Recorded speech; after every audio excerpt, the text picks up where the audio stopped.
The basic full explanation of Zhang Lei's Guardian Spirit Beast ability, which it's high time we finally got an explanation as to what this does. And it's interesting to me how close to the money that Zhang Lei was on his own for someone that has no experience with Nen or has never really had any kind of even inkling that supernatural things like Nen existed, right? It's kind of crazy. In a lot of the discussion of the previous chapter was about how Zhang Lei was discounting the people that were around him and his supporters because they weren't able to help him figure out what his Nen ability is. And Kurapika basically confirms that there is usually a cap on how many things a conjured Nen ability is able to create. However, due to the condition of public ownership and mass distribution, it appears that this has been overridden. So we know that Zhang Lei's Guardian Spirit Beast is 110% a conjuration type, but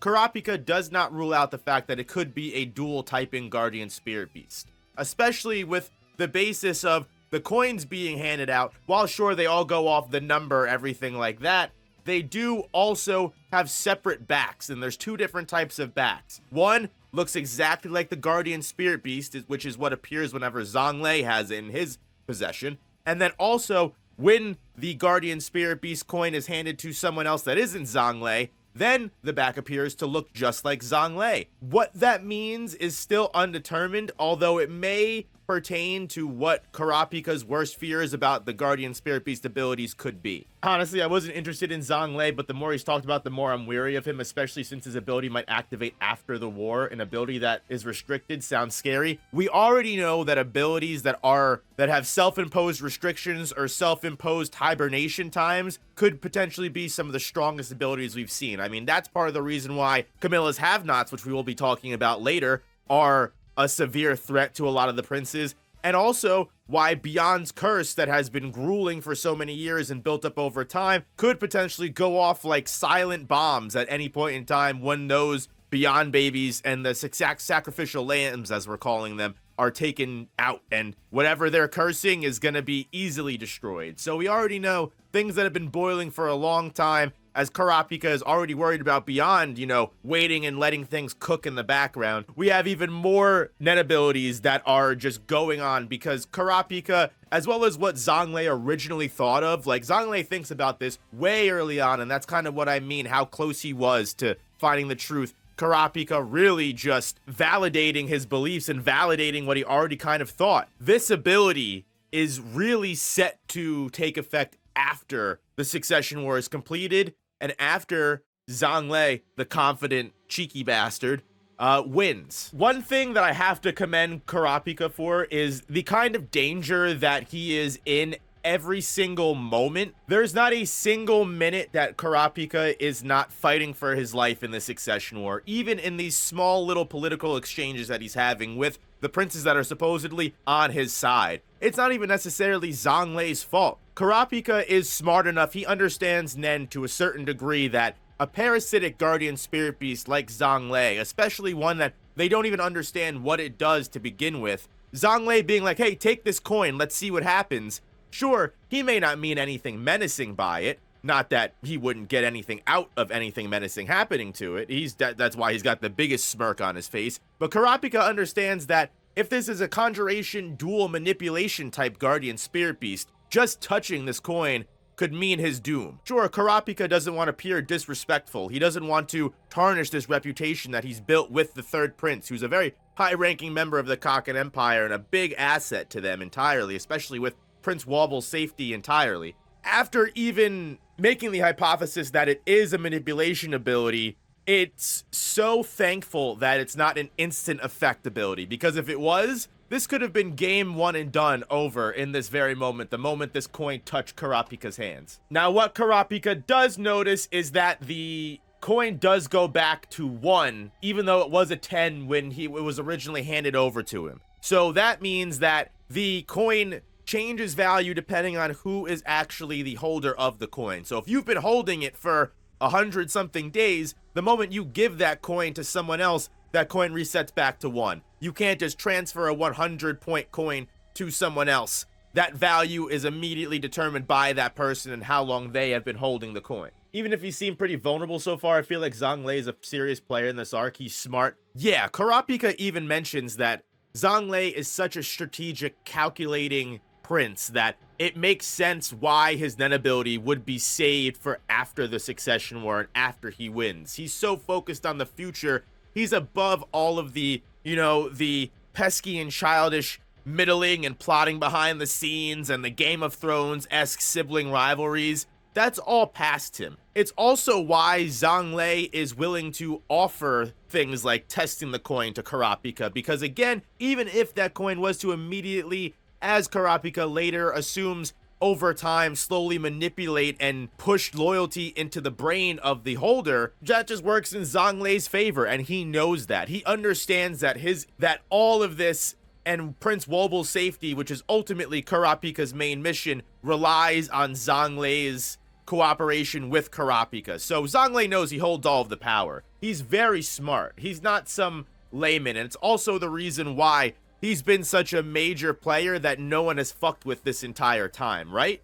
And it's also funny too, because even when Kurapika doesn't want to discuss the ability, because of course we've got Prince Benjamin's guard Koventoba around, and potentially who knows which one of Zhang Lei's supporters may be trying to stab his back. We already know that one of the other guards that was protecting Zhang Lei didn't even like him to begin with and was transferred over. You never know who could be a snake lying in wait, but Zhang Lei is so confident in his ability having no threat to Benjamin, at least in this very moment, that he goes, oh, no problem. Discuss at your free will. He goes, I'm sure it won't be any threat to Benjamin whatsoever. And again, it shows that with an understanding of oneself, knowing his capabilities, knowing his intelligence, knowing that everything that he offers to the game, it makes sense that even though Zhang Lei isn't someone that has a lot of close proximity to Nen, it may be something that's completely new to him, because he understands himself, it makes sense why he would understand his Guardian Spirit Beast ability so easily and why it would just click to him. Because Nen is ultimately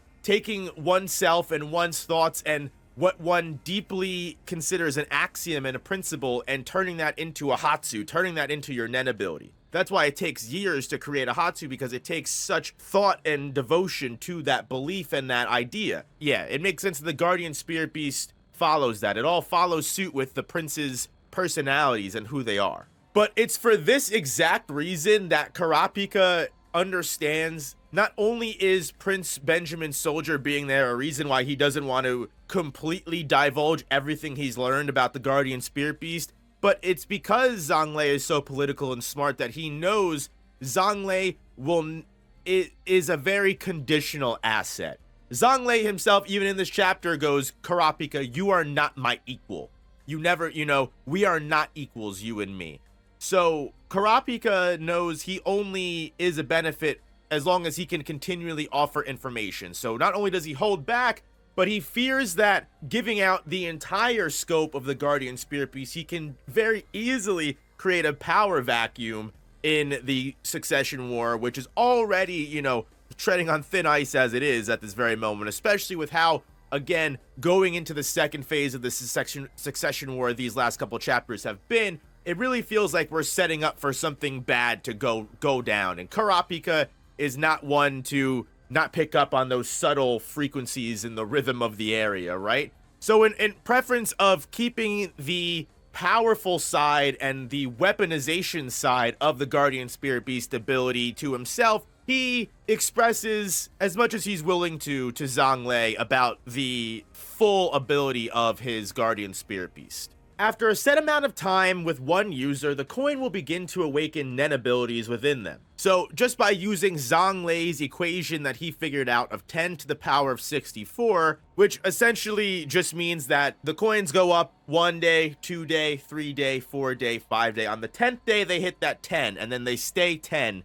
until we hit 10, the 20th day, you could say. That 10 will then 10 times 10 turn into a coin of 100. 10 days later, that coin of 100 will then times itself by 10 again, or you could consider that timesing itself by 100. Either way, it will continually multiply itself on the 10th day until Kurapika estimates around half a year mark, the value of the coin will reach the quintillion, range, which is just ungodly amounts of numbers. I don't even know if that would be able to fit on the coin. I'd love to see that. After compounding all of that time and continually compressing and gaining that much aura and nen and self-imposing that much, dedication and loyalty to Zhang Lei, that coin will eventually not just awaken nen and aura in that person, they will eventually awaken extremely supernatural nen abilities that, just based off how much time it takes to develop, could be a very serious amount of time, which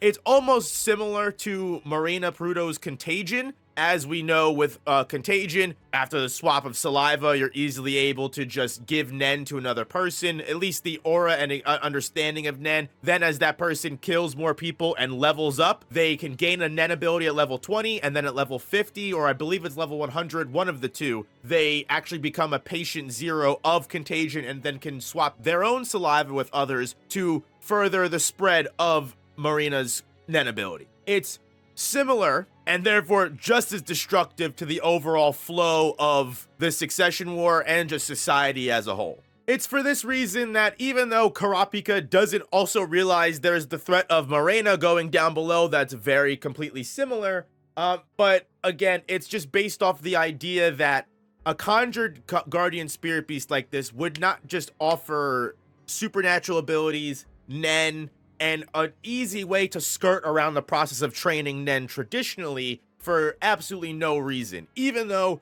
holding the coin and holding onto it for so long seems very riskless and, easygoing, Kurapika most likely assumes that it is a conjuration / manipulation type. And the reason for that is because over that course of the half a year or however long it takes, it's almost completely possible that not only will it awaken aura and nen in that person, it will begin to subtly coerce that person into having more and more loyalty towards Zhang Lei. Not completely stripping that person of their free will and taking possession or mind controlling them per se, but almost like they're slowly giving them pheromones or slowly inching them closer and closer to Zhang Lei's side. Very similar to Sally Saleh's guardian spirit beast, where over time, in women it awakened feelings of lust, and in men it awakened feelings of admiration.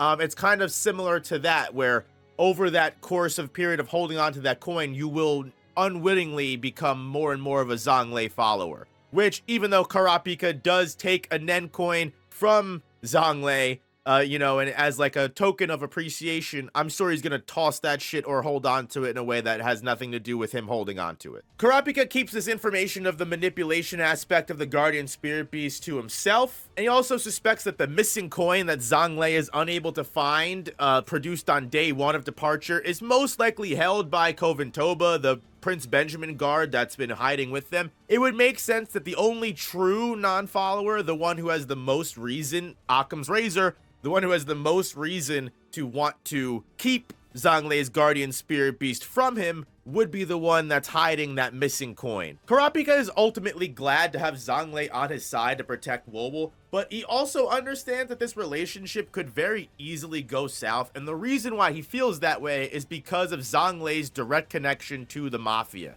He knows that their disruption to the Black Whale status quo could act as an easy way for Benjamin to enact martial law and just take complete control of the succession war, which we've talked about multiple times already. Benjamin is very much willing to enact martial law because not only does that put all of the princes in one concrete place that they cannot leave, it allows him free reign over everything and an easy assassination attempt on every prince's life. Little does Kurapika know, the Mafia families don't need a push from Benjamin to cause disruption. He has no idea of what's going on with the Phantom Troop and the lower tiers of the Black Whale because the Haley family, the Shiyu family, and the Kara family are already basically on the brink of all-out total war, and the Shiyu and the Kara are, for all intents and purposes, just manipulating the Phantom Troop's presence here to their best abilities because of the power disruption that the Haley is currently causing. And how does this affect Kurapika whatsoever? The specific reason for that is because we already know that, sure, you've got Morena and the other Broccoli Rob head and the other heads of the of the mafia families, but the true leaders of these underground underworld criminal organizations are the mainline princes that fund these mafia families. The Kara family would be nothing without the prince that funds them. The Shiyu family would be nothing without the prince that funds them. The Haley family was originally funded by Saradnik, which, as far as what Kurapika knows, that's what he still believes. But of course, we already know that Marina has disavowed Saradnik. Not that Saradnik gives a damn, bro's way too focused on Nen to care, but the Mafia does not need Prince Benjamin to manipulate them. However, Kurapika fears that if Prince Benjamin is able to somehow manipulate a issue and disruption of the balance of the Mafia family with, as Kurapika even suggests, the death of a boss member, which would be the assassination attempt on Saradnik, Zhang Lei, or Prince Luzerus's lives. Even worse, Benjamin would be able to group Prince Wobble into whatever assassination he chooses and just simply frame the Mafia entirely, because Benjamin would be able to be like, look, see, Zhang Lei was caught up in all of this dark underground nonsense, and it ended up with Prince Wobble, the prince that he was supposed to be protecting and had an alliance with, and also, look, Zhang Lei is dead too, and the Mafia did it. Look, here's the gun, here's everything, it does not have my fingerprints on it, we don't need to look into this any further. So, Kurapika is aware that Zhang Lei is a great asset and a great way to stay protected, especially when you're 14th prince on the line and no one gives a damn about you. But the biggest issue about that mostly is because, as great as it would be to stay in room 1003 where Zhang Lei actually is, and, you know, stay in the presence of all of his safety and the top tier safety that a prince gets, he has to worry about that potentially happening and just being a sitting duck in room 1003 for Benjamin to take hold. Let's say we go back to room 1014, which is where we're holding the Nen classes and continue doing the Nen classes, and even then we've got to worry about Silent Majority using the different snakes to slowly whittle down the numbers and put even more blame on Prince Wobble and Kurapika. So it's, no matter what Kurapika chooses, whether it's stay with Zhang Lei or go back to his own merit, it's going to end up in potentially, you know, bad waters regardless of what happens. And the worst part of all of this is Kurapika is completely right. He's immediately proven going back to his own room and doing the Nen tests were also not a safe option, because now not only do we have the threat of Silent Majority, something else entirely gets added to the major danger that is going on in room 1014, which is Prince Camilla has finally decided to start sending her own personal guard to the Nen tests and start learning about Nen. Now, we know every single reason why this is a bad thing, but as far as what Kurapika understands, Kurapika is suspicious initially about Prince Camilla coming, specifically because, for one, she showed no interest in coming before, so